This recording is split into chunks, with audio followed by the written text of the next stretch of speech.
Great decorating is all about the details, including a gorgeous textured set of coasters. How we love a coaster. Functional.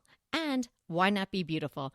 Quince has a gorgeous set of woven rattan coasters in 3 terrific colors with their own little holder that you're going to absolutely love. And if you haven't visited quince.com/DTT yet, get on over there. It's everyday elevated living without the markup. From crisp 100% linen bedding and soft organic cotton towels to airy curtains and premium kitchen tools designed for everyday use. And the best part? Like Quince's clothing, their home goods are half the cost of similar brands. By partnering with top artisans, Quince cuts out the cost of the middleman and passes the savings on to us. And Quince only works with factories that use safe, ethical, and responsible manufacturing practices and premium fabrics and finishes. Elevate your space with home essentials from Quince. Go to quince.com/DTT for free shipping on your order and 365-day returns. That's Quince, QUINCE.com/DTT to get free shipping and 365-day returns. Quince.com/DTT. Life is too complicated not to be orderly.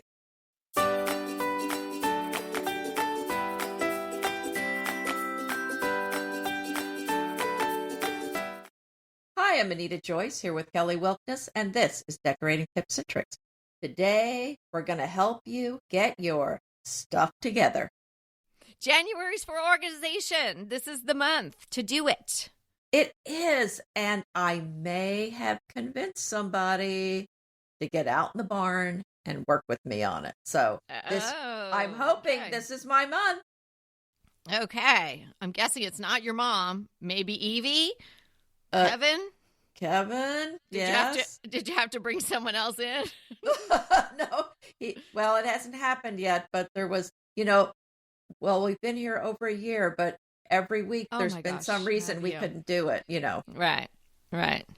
Well, from new planners to digging deep in closets or barns, we're all getting it together for the new year, and we are here to help you. We acknowledge that this is not easy, and it's not fun for everyone.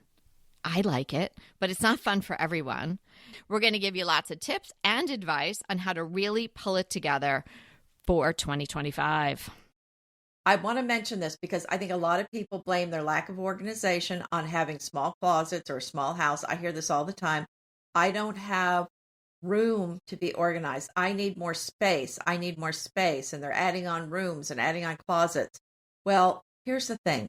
I can tell you from experience, we have a big space. We have a barn. And so you would think that would fix our storage and organization problems. The problem is it just encourages you to keep stuff that you really should get rid of. So it doesn't really help with organization or storage. It just allows for sloppiness. And you end up keeping a bunch of stuff you're not going to use. So just keep that in mind. It really is not about having more space. It's about using your space effectively and not keeping things that you don't need to keep. Yes. And no matter how much space you have, your belongings will expand to fill or overfill those spaces. So in fact, it might be easier to be organized if you have less space because you have to be more streamlined. But, and it's a big but, you have to follow the tips and you have to make this not an annual or every 5 years event. This has to be a lifestyle. It has to be a way that you choose to live. I think the idea that there's just too much in the world is something to keep in mind. And everybody has too much stuff, even though other people might have more stuff than you. And you think, oh, I don't have that much stuff. Mm-hmm. Everybody has too much stuff. Stuff they don't use, stuff they don't like, stuff other people gave them, stuff they might use someday down the line. And you don't need all that. Garbage, whatever you want to call it, right. Filling up your life, because it's not just filling up your closets or your empty spaces or your common areas even. It's filling up your life and it's giving you stress. It is.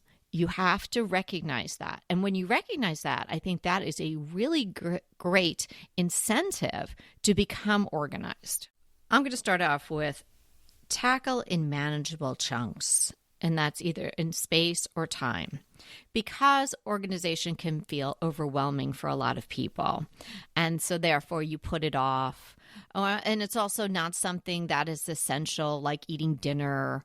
Take it in little chunks. Maybe you can do an hour, or maybe you'd say, I can do this closet, and get rolling. Because sort of like anything that is on your to-do list that it keeps moving to the next week's to-do list, the next month's to-do list, once you get started on it, you're much more likely to continue, and also much more likely to realize that it isn't this overwhelming task that you can't possibly accomplish. It is doable if you break it down into small pieces. And I would suggest either pieces are time or pieces are certain areas in your home.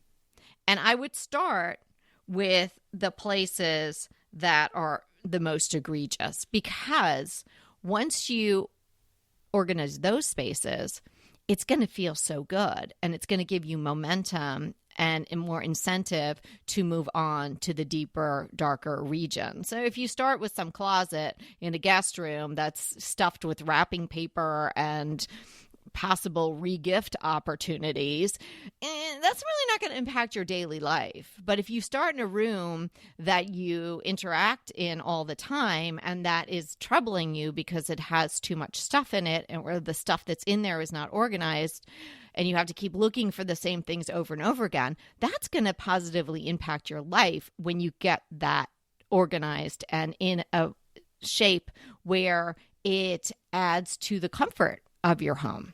I think if you're having a hard time getting started, absolutely start in some area where you have a high potential for a reward, where it's going to really impact you in a big way. If you don't need that motivation, then I would start at one end of the house or some logical point. And as you say, chunk it, do one room at a time. Some rooms will be faster than others, and maybe do some of the easy rooms first. But I like to do them in order, so I kind of know I've done the front half of the upstairs, or I've done the whole upstairs. And definitely I like to do a room at a time so that I can check that off my list, because I get major dopamine from checking. And I know you do too, Kelly. Oh, I love a check. I love a check or a cross out on the to-do right. list. Oh, when you get to check something off the list, I mean, it makes both of us just so happy. Yeah. So I like to go in order and say, this section of the house is done. So I like to do it that way. So I definitely agree with you on that. Another tip is, as you are boxing things up or organizing things, make sure you have a labeler. I have, as I said, a barn, and I have bins with all of our pillow inserts from when we had our online store, Kelly. And so I will get rid of the excess at some point, but right now, they're very nice inserts. I don't want to get rid of them because all I have to do is get a cover for them, right? So they're stored out there, but I had so many bins and I didn't know what was in each one. So I started labeling, and oh my goodness, it made my life so much easier. That is something I'm planning to do, is label every box in my house. I'm so excited. In fact, I got a new labeler. And it could have been my crush, but I have something else for my crush. Oh my gosh. Double crush today. This labeler is a little bit different because I'm used to the kind where you just put in text and you can bold it or make it bigger, smaller. This is something that works with your phone, and you can take a picture of anything and then print it out as a label. It's a thermal printer. Now, it just does black and white, but it'll print off anything. So you could just even take a picture of the contents and put that on the front of the box. So see, I mean, this has so many possibilities. Whoa. That could be very useful for the people who really like to drill down on their personal closet by taking pictures of their shoes and then putting that on the outside. Okay, well, we're getting ahead of ourselves here. We're still focusing on our basic tips. Okay, so we're excited you're going to start. You picked your area that you're going to focus on, or you gave yourself yourself an hour or two to do this. Okay, now, before you do anything, what you want to have is either have places in mind or, it's good to have both, boxes and bags on hand before you start. Because you don't want to have it be this sort of two-step process where it all comes out, you make piles, and then, I have to wait for an Amazon delivery to get a nice big cardboard box, or, oh gosh, we're out of trash bags. I don't know what to put this stuff in, because then it's either going to sit there out in the open, or in a couple of days, you're going to end up stuffing it all back into wherever it came out of, right? It has to be sort of you move from taking it all out, deciding what you're keeping, deciding what you're giving away, deciding what is goodwill, deciding what might have to go into the trash or what you're going to give to a friend. Make all these different piles, then have these dedicated places. And then, I know it's another tip, but let me just continue on to the third step. The third very general step is take it to your car. Do not leave it by the door. Do not leave it in the bags and the boxes in the room that you're working on. Get it out, right? That's going to feel good. And that's going to be forward motion and progress. And that even if it takes you a few days to drop it off at your friend's house, or take it to the consignment store, or take it to Goodwill, or even put it in the trash can, or take it to a landfill if you need to take it there yourself, it's going to be on its way. Oh, I have had a pile for a couple of months. So you have motivated me. So this week, I'm hoping today, I am going to take that and move it from next to my car to in my car. How's that? There you go. That's forward motion. Well, once it's in my car, I cannot stand it. It will be taken immediately to. Yeah, because then it's in your car and it's taking up space. You need to get groceries or whatever. You need to get it out of there. So you just go and do it. I mean, you could do this all in one day. The fourth step would be then you dispersing it. I remember you telling us, I don't know, 100 episodes ago or something like that, about those mugs that you cleaned out and purged and you put them by the door, and then your family members started taking them back out. You don't want that to happen to you. No, that's exactly right. I mean, you do need to take it all the way out, because as soon as certain people see them, they say, well, I like that. That's my favorite, fill in the blank. Mm-hmm. And then it goes right back in the house. Mom! Well, although now Evie, I'm telling you, she's like us now. Oh, I love it. She's getting rid of stuff. She's gotten to the other side. I have seen so many piles by her door that she's taken out and given away. And I'm just like so proud of her. That's awesome. See, all you're living by that example, and she's picked up on it. It wasn't apparent when she was living under your own roof, but now it is exhibiting itself. Right. So another thing to keep in mind when you're organizing, and this happened to me yesterday, I used one of your tips about just happy living. Mm-hmm. And so I decided I'm going to have candles on the table. All right. So I had to go find my candlesticks. They were in the barn, of course. Okay, 2 things out of the barn. There you go. There's progress. And then I'm looking for the candles, because I have not used candles since we've moved. Now, at my old house, I had one area that had candles. They'd been there for a long time. I knew exactly where they were. I never lost them. They were all there. But moving, and I haven't been using candles, I didn't know where they were. Mm-hmm. And I had them in 3 different places. So very hard to find. So I've put them, actually now they're in 2 places. So I need to put them back all in one place. So I'm going to do that today too, because that's the problem. Like things should be put together as much as possible. And then you're not going to lose it. You're going to know the candles are in this drawer.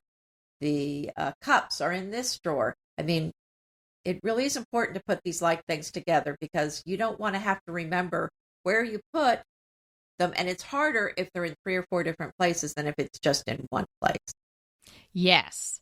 And when you're organizing a certain area, whether it be a bigger closet, cabinet, or even a drawer, My suggestion is to take it all out. Maybe you spread it out on your kitchen table or your island or your dining room table, some flat surface where you can take it all out rather than cherry picking. Oh, I don't think I need, oh, do I have 2 peelers? Let me take one. Well, maybe you don't have 2 peelers, right? But maybe you have 4, I don't know, pickle forks or whatever. I happen to have a lot of pickle forks. Maybe other people don't have any. So I will give some of my pickle forks to the people that don't have them. So I would take everything out, have a look at it, and then start organizing like things together. And then see what you have narrowed down. If you've got more than one of something and you really don't need more than one at one time, you're not going to be dueling peeling cucumbers or something like that. Just one peeler is going to do it, right? And so then separate them all out. Maybe if it's an instance where it's smaller items, like something that comes out of a utensil drawer or what people call junk drawer. Don't have a junk drawer. That's another aside, but we can talk about that. But get some rubber bands, Ziplocs. I mean, this is a good use of Ziploc. I don't like using the plastic just for one use and then you toss it. But if you're going to have a Ziploc with something in it that then you're going to keep for a long time in an organized way, that's fine. So maybe get a box of Ziplocs, and the larger size is usually great. And then you can put all the things that are the same. Say you like to use chopsticks or something that might come with some takeout food, and you have a lot of them, but you use them. So then maybe put them all in the Ziploc, and they're all in one place, and they're all together, and then you put them back in the drawer. So Ziplocs, rubber bands, small boxes, or even dividers that you can buy to insert into your drawers are a nice idea. Yes. Don't have that junk drawer. And as I go through this process and I go through and look at what's in every closet, I'm going to be able to take like things and put them together. And you might say, why didn't you already do that? Well, when you move to a new house, you're just trying to get things put up, and you can't. I did try to do that to some extent, but I think I can do a better job, because you would put things up and then later I would forget, where is this? Where were the other things like this, or, whatever. Mm-hmm. There's just, or you're like, oh, there's no room for it there. So, and that's, I think, why I'm in a situation where I don't quite know where everything is here, because we did move in recently, and some of the stuff, I have not opened some of these drawers for a while. So I think there is value in going through your house, because then it's going to help you remember what's in your house. Oh, I haven't used this. I don't really need it. Or, oh, I'm going to put this with this other thing. I mean, you'll be amazed at what you find that you've lost. Mm-hmm.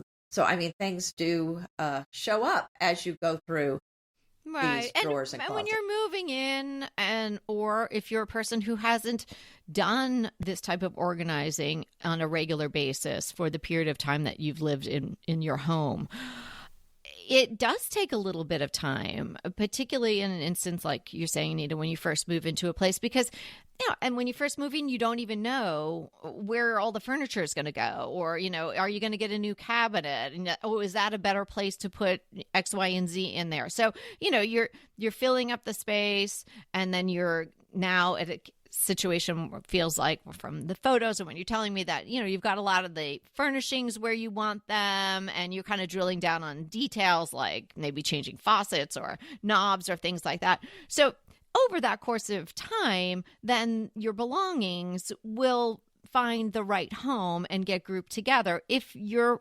practicing this organized lifestyle, which you do. So I would liken it to somebody who's been living in a place for a long time, but just has never done this. It might take several run-throughs. You might have to go through your home a few times to get this under control. But once you have it under control, it's really an easy and much less stressful way to live. Hey, we'll be right back with the rest of the show, but keep listening so we can continue bringing you DTT. I can't stop using dupe.com. This is an amazing website, service, best friend. I absolutely love it. So you find something that you really want, and it's too expensive, it's a budget buster. Then you use dupe.com, and you can find almost the exact thing or very similar products for much less. So I was crushing on this incredibly gorgeous coffee table. I had it in my mind. I had it in my Pinterest boards. I had it everywhere, but I just didn't have it in my house. Because it was too expensive. When I learned about dupe.com, that was the first product that I tested. And boy, did I find some amazing dupes. And I purchased one. So the original was almost $3,000. And Dupe showed me many choices, all the way down to under $200. Now, you may think something this extraordinary is hard to use, but it's so easy. Just type dupe.com/ before any product URL in your browser, and boom, it instantly finds you less expensive alternatives. They even have an app and a browser extension you can download. No account required, no sign up required. It's completely free. That's completely free free to use. Stop wasting your money on brand names and start saving with dupe.com today. Be honest with yourself, because I know when I was talking to my mom and I would say, have you used this? Will you use it? Yes, yes, yes. The answer was always yes, yes, yes. And I'm thinking, is it really? Are you really going to use it? Did you mean really you use called bullshit on your mother? Every stinking day. Wow. Okay. Well, another thought along these very same lines is to stop the subscriptions to things that you have too much of, or you maybe even decided you don't even like. That's a lot of waste as far as monetarily, but also a lot of waste in space. Because if people are getting things delivered to their house and you thought, oh yeah, I need that every month, and then you realize you're maybe not using that many paper towels, or your dog doesn't need to have that much dog food delivered, whatever it is. I had clients once who had, and they weren't even like chefy type of cooks.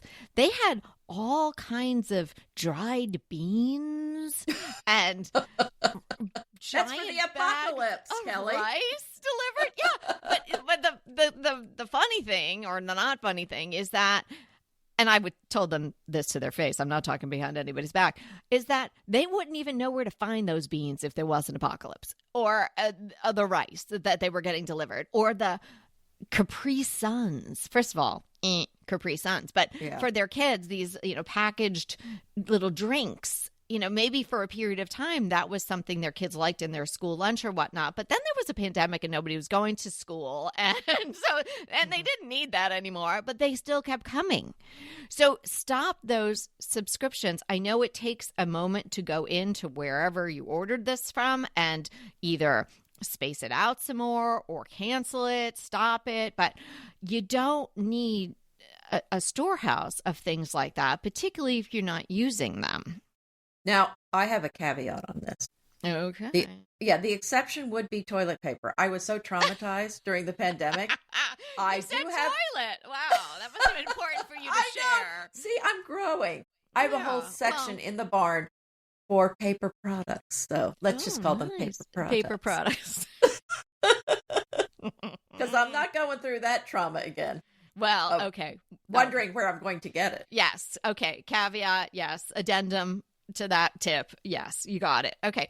I kind of broke it down a little bit room by room. I just have a couple of tips for some of the major rooms. So I'm not sure if you did that as well, Anita, or we're still doing some more overall tips. But for the living room, for me, it's really not ever a problem area. I mean, we do use our living room, but we're not pile people. So there's not a pile of magazines or books or it's not a big storage area either. Yeah, but for some people, I think it might be because maybe they use it more as a family room. We don't really use our living room as a family room. So maybe you do have things in there that sort of, just get piled up or collecting dust. Go through those on a very regular basis, because if it's your living room / family room, that's clearly going to be a room that you're in a lot.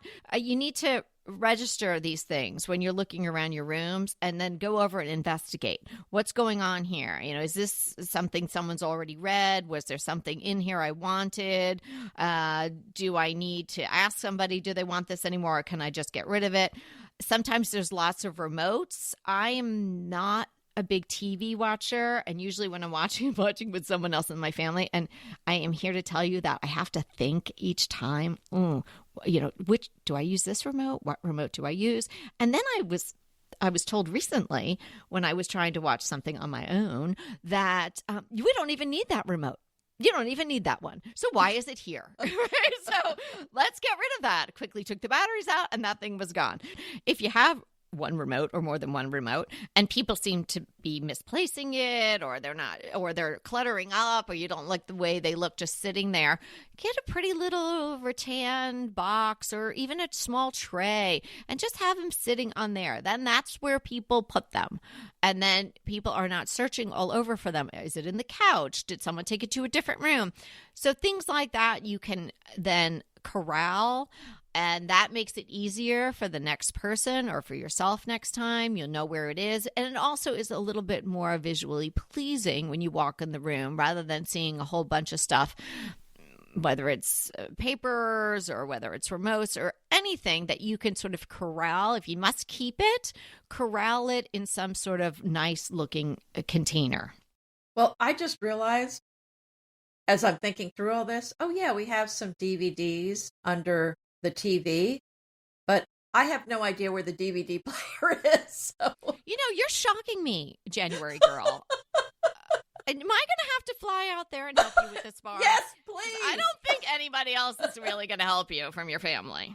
So here's another tip when you're organizing things, because I found if you just organize things on a shelf or in a drawer at the end of the year, you cannot tell it's organized anymore. The stuff has to go in a bin or a box or an organizer in a drawer, or every time you open the drawer, it's just always going to shift about as you move things off the shelf. Things are going to fall over. You've got to use the boxes or the bins. Okay. Box or bins. Imperative. Yes. And then let's move on to the kitchen. Spices are really hard. There's not 100% great solution. There are millions of spice racks out there that you can have a look at.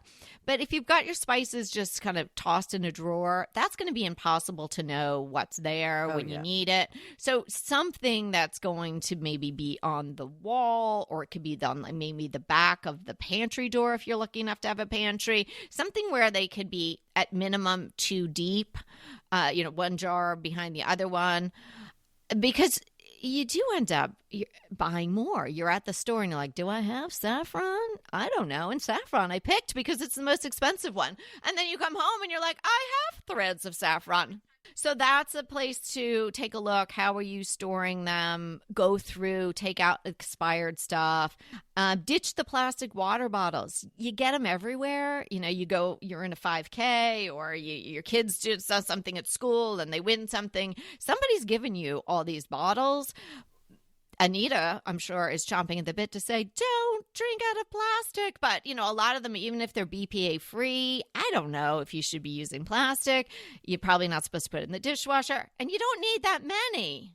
A lot of these plastics that are BPA free have other chemicals in them that are just as bad, just not as well known about. So, yes, best to avoid it. But that's a problem in my house. Getting rid of the plastic water bottles and the mugs is kind of a big fight. So I don't even want them coming in. Yeah. And it was like, what's the big deal? And I'm like, because I can't even open the drawer. And how many are you really going to use? Utensils. A lot of us will have a lot of utensils. You might have plastic utensils. Again, that's probably not a great thing. If it's coming into contact with some heat, like a spatula or something like that, you might want to switch to a wooden. And maybe you have 2 wooden spoons and a spatula. I mean, how many more? You only have 2 hands, so how many spatulas can you use at once? So I would minimize all of that, and that might free up a lot of drawer space. And then maybe you can put these pretty wooden spoons or spatulas in a jar or in a pitcher or something where you can sort of display them. They're easy to grasp and they're not taking up drawer space. Right. And that brings up the decorative storage solution. God, I love that. Decorative storage solutions. 3 words strung together beautifully.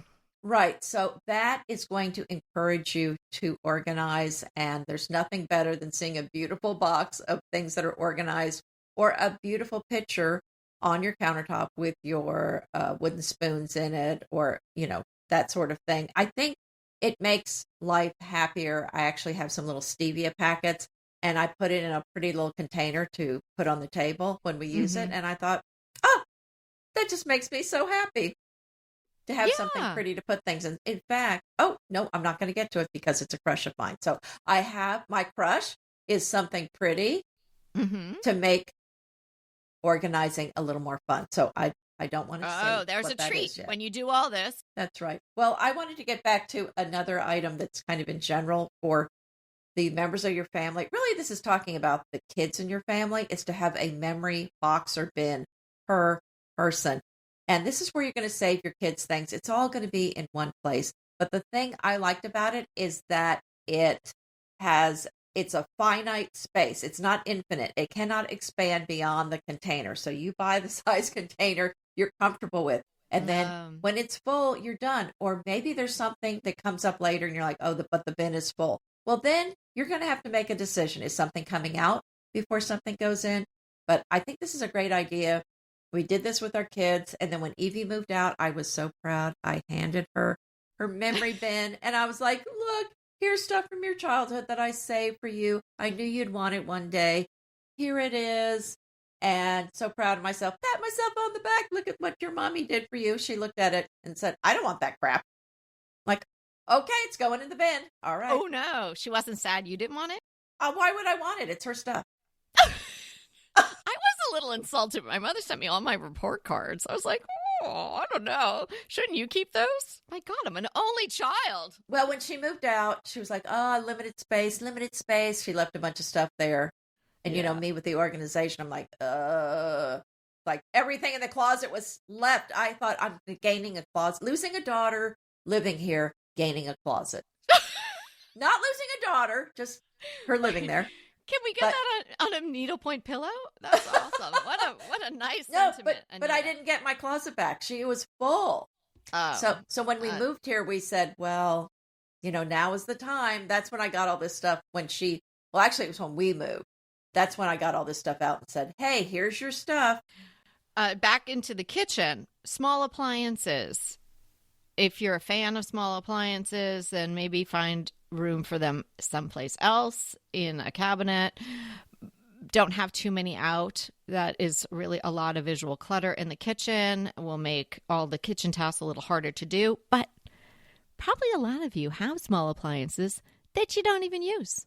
So just ask yourself, are you really juicing? Do you need whatever small appliances you have? And if you don't, free them. Let them go into somebody else's kitchen who really used them. I got rid of our juicer. We hadn't used it in years. I went ahead and got rid of it. Then later I was thinking, I might start juicing again. But I also realized I didn't have a blender anymore. And I don't know what happened with my blender. I guess I said I wasn't using it. I don't know what happened. Maybe I gave it to Evie. I don't know. So I found a juicer and a blender. It's called a blueser. So combo. Well, the reason I bring that up is if you don't buy an appliance you're not going to use, first off, just don't. Or don't keep one if you're not using it. But if you are going to use them, there is value in getting something that you can use for two different things, because then it is going to save some space. Good point. Okay. Maybe you can put a link to a blueser in there. I will. Risers under the sink. That might be hard for some people's under the kitchen sink because you've got your pipes and maybe you've got a disposal and things like that. But you might be able to get a small riser. It'll just give you another horizontal surface. That's a good thing for under the bathroom sinks too, because the pipes tend to be smaller. You might have more room under there. Bedroom. This is a tough one because your clothes closet is usually in there. And that could be a whole episode in and of itself. Oh, yes. Yes, but I would say, and you kind of hinted at it earlier, use a shoe rack or shoe boxes. I've bought some shoe racks. I will include the link to the ones I use, and they stack up. They kind of connect together so you can make them as wide or tall or both that you want to fit the space that you have. But they are so wonderful because I can see all my shoes, but they are not in the floor. They are not messy. They are not just thrown in there. I have extra crush today, and it's for you, and it's going to be something you might want to put in your closet, but we'll talk about that later. Oh, exciting. Nightstands, that can also be a magnet for people with books or other things to read. If that's happening to you, take a look. Don't let dusty books be sitting next to your bed. If you're not actively reading that book, maybe put it someplace else. Place you want the least visual noise or unpleasant visual noise is your bedroom. It's a place for you to relax and unwind and get a good night's sleep. And if you don't have a good jewelry box, I would say treat yourself to one. And when I say a good jewelry box, it doesn't have to be super expensive, but someplace where you can keep all your nice jewelry or the jewelry that means something to you, even if it isn't, fine diamonds and gold and whatnot, whatever is important to you, a place where you can see it all. Because if you don't see it, you're not going to wear it. Now, you might also feel like the need to have some sort of safe or something like that, depending on, if you feel comfortable just having that stuff out. But it could be inside a safe in a nice jewelry box where you open it up and then you look at it and then you can decide, what you're going to put on that day. Because if you have it in a lot of different places or squirreled away, then your tendency is not to wear it. I think that's an excellent idea. And it goes back to keep your things together. And the more you have, the more you can't see what you have.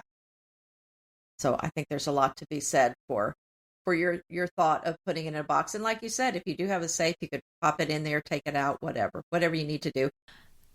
Thank you so much for letting me talk about the fires and update everyone on our last episode.